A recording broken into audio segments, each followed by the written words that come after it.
स्वागत करते हैं फ्रेंड्स आप सभी का अपने चैनल ज्ञान मंथन पर। और दोस्तों आज के अपने इस वीडियो में हम आपको भगवत गीता के अध्याय 3 के बारे में जानकारी देंगे, जिसमें भगवान श्री कृष्ण ने अर्जुन को कर्म योग के बारे में जानकारी दी है। तो चलिए दोस्तों बिना कोई देरी किए शुरू करते हैं इस ज्ञानवर्धक वीडियो को। अर्जुन भगवान श्री कृष्ण से बोलते हैं, हे जनार्दन, यदि आपको कर्म की अपेक्षा ज्ञान श्रेष्ठ मान्य है तो फिर हे केशव, मुझे भयंकर कर्म में क्यों डालते हैं? आप मिले हुए से वचनों से मेरी बुद्धि को मानो मोहित कर रहे हैं, इसलिए उस एक बात को निश्चित करके कहिए जिससे मैं कल्याण को प्राप्त हो जाऊं। तब भगवान श्री कृष्ण बोलते हैं, हे निष्पाप, इस लोक में 2 प्रकार की निष्ठा मेरे द्वारा पहले कही गई है। उनमें से सांख्य योगियों की निष्ठा तो ज्ञान योग से और योगियों की निष्ठा कर्म योग से होती है। मनुष्य ना तो कर्मों का आरंभ किए बिना निष्कर्मता को यानी योग निष्ठा को प्राप्त होता है और न कर्मों के केवल त्याग मात्र से सिद्धि यानी सांख्य निष्ठा को ही प्राप्त होता है। निसंदेह कोई भी मनुष्य किसी भी काल में क्षण मात्र भी बिना कर्म किए नहीं रहता, क्योंकि सारा मनुष्य समुदाय प्राकृतिक जनित गुणों द्वारा परवश हुआ कर्म करने के लिए बाध्य किया जाता है। जो मूढ़ बुद्धि मनुष्य समस्त इंद्रियों को हठ पूर्वक ऊपर से रोककर मन से उन इंद्रियों के विषयों का चिंतन करता रहता है, वह मिथ्याचारी अर्थात दंभी कहा जाता है। किंतु हे अर्जुन, जो पुरुष मन से इंद्रियों को बस में करके अनासक्त हुआ समस्त इंद्रियों द्वारा कर्म योग का आचरण करता है, वही श्रेष्ठ पुरुष है। तू शास्त्र विहित कर्तव्य कर्म कर, क्योंकि कर्म ना करने की अपेक्षा कर्म करना ज्यादा श्रेष्ठ है तथा कर्म ना करने से तेरा शरीर निर्वाह भी नहीं सिद्ध होगा। यज्ञ के निमित्त किए जाने वाले कर्मों से अतिरिक्त दूसरे कर्मों में लगा हुआ ही यह मनुष्य समुदाय कर्मों से बंधता है। इसलिए हे अर्जुन, तू आसक्ति से रहित होकर उस यज्ञ की निमित्त ही भली भांति कर्तव्य कर्म कर। प्रजापति ब्रह्मा ने कल्प के आदि में यज्ञ सहित प्रजाओं को रचकर उनसे कहा कि तुम लोग इस यज्ञ द्वारा वृद्धि को प्राप्त हो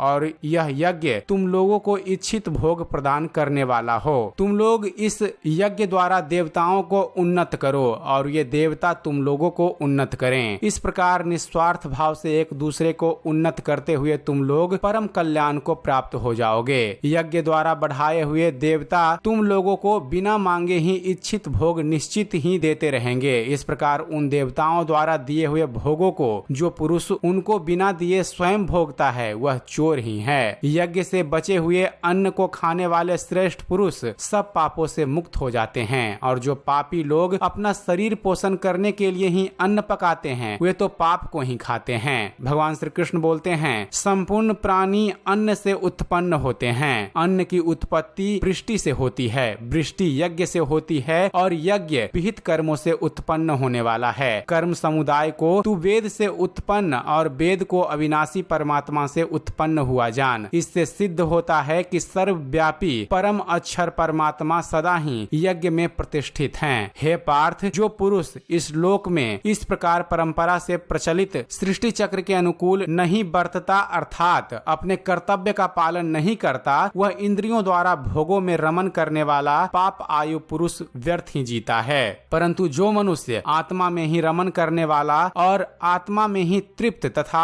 आत्मा में ही संतुष्ट हो, उसके लिए कोई कर्तव्य नहीं है। उस महापुरुष का इस विश्व में न तो कर्म करने से कोई प्रयोजन रहता है और न कर्मों के न करने से ही कोई प्रयोजन रहता है, तथा संपूर्ण प्राणियों में भी इसका किंच मात्र भी स्वार्थ का संबंध नहीं रहता। इसलिए तू निरंतर आसक्ति से रहित होकर सदा कर्तव्य कर्म को भलीभांति करता रह, क्योंकि आसक्ति से रहित होकर कर्म करता हुआ मनुष्य परमात्मा को प्राप्त हो जाता है। जनक आदि ज्ञानी जन भी आसक्ति रहित कर्म द्वारा ही परम सिद्धि को प्राप्त हुए थे। इसलिए तथा लोक संग्रह को देखते हुए भी तू कर्म करने के ही योग्य है, अर्थात तुझे कर्म करना ही उचित है। श्रेष्ठ पुरुष जो आचरण करता है, अन्य पुरुष भी वैसा वैसा ही आचरण करते हैं। वह जो कुछ प्रमाण कर देता है, समस्त मनुष्य समुदाय उसी के अनुसार बरतने लगते हैं। भगवान श्री कृष्ण कहते हैं, हे अर्जुन, मुझे इन तीनों लोकों में ना तो कुछ कर्तव्य है और ना कोई भी प्राप्त करने योग्य वस्तु अप्राप्त है, तो भी मैं कर्म में ही बरतता हूँ। क्योंकि हे पार्थ, यदि कदाचित मैं सावधान होकर कर्मों में ना बरतूं तो बड़ी हानि हो जाएगी, क्योंकि मनुष्य सब प्रकार से मेरे ही मार्ग का अनुसरण अनुसरण करते हैं। इसलिए यदि मैं कर्म ना करूं तो ये सब मनुष्य नष्ट भ्रष्ट हो जाएंगे और मैं संकरता ना करने वाला हूं तथा इस समस्त प्रजा को नष्ट करने वाला बनूं।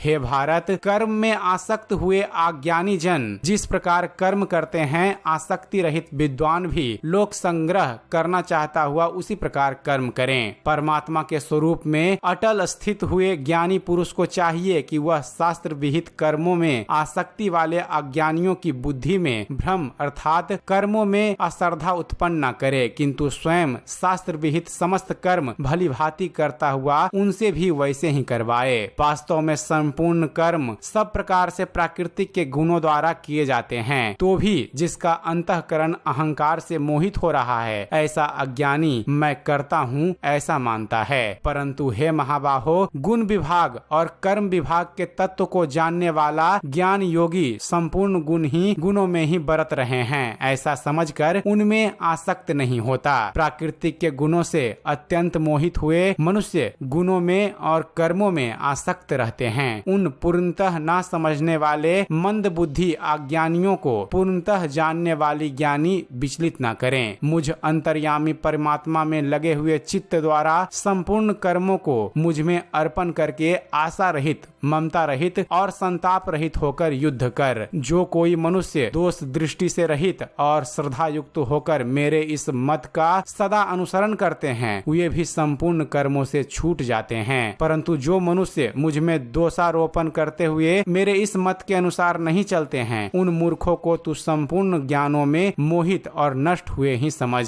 सभी प्राणी प्राकृतिक को प्राप्त होते हैं, अर्थात अपने स्वभाव के परवश हुए कर्म करते हैं। ज्ञानवान भी अपनी प्राकृतिक के अनुसार चेष्टा करता है, फिर इसमें किसी का हठ क्या करेगा। इंद्रिय के अर्थ में अर्थात प्रत्येक इंद्रिय के विषय में राग और द्वेष छुपे हुए स्थित हैं। मनुष्य को उन दोनों के वश में नहीं होना चाहिए, क्योंकि वे दोनों ही इसके कल्याण मार्ग में विघ्न करने वाले महान शत्रु हैं। अच्छी प्रकार आचरण में लाए हुए दूसरे के धर्म से गुण रहित भी अपना धर्म अति उत्तम है। अपने धर्म में तो मरना भी कल्याण कारक है और दूसरे का धर्म भय को देने वाला है। तब अर्जुन भगवान श्री कृष्ण से बोलते हैं, हे माधव, तो फिर यह मनुष्य स्वयं न चाहता हुआ भी बलात् लगाए हुए की भांति किससे प्रेरित होकर पाप का आचरण करता है। तब भगवान श्री कृष्ण बोलते हैं, रजोगुण से उत्पन्न हुआ यह काम ही क्रोध है। यह बहुत खाने वाला अर्थात भोगों से कभी ना अघाने वाला और बड़ा पापी है। इसको ही तू इस विषय में बैरी जान। जिस प्रकार धुएं से अग्नि और मैल से दर्पण ढका रहता है तथा जिस प्रकार जेर से गर्भ ढका रहता है, वैसे ही उस काम द्वारा यह ज्ञान ढका रहता है। और हे अर्जुन, इस अग्नि के समान कभी ना पूर्ण होने वाले काम रूप ज्ञानियों के नित्य वैरी द्वारा मनुष्य का ज्ञान ढका हुआ है। इंद्रियां,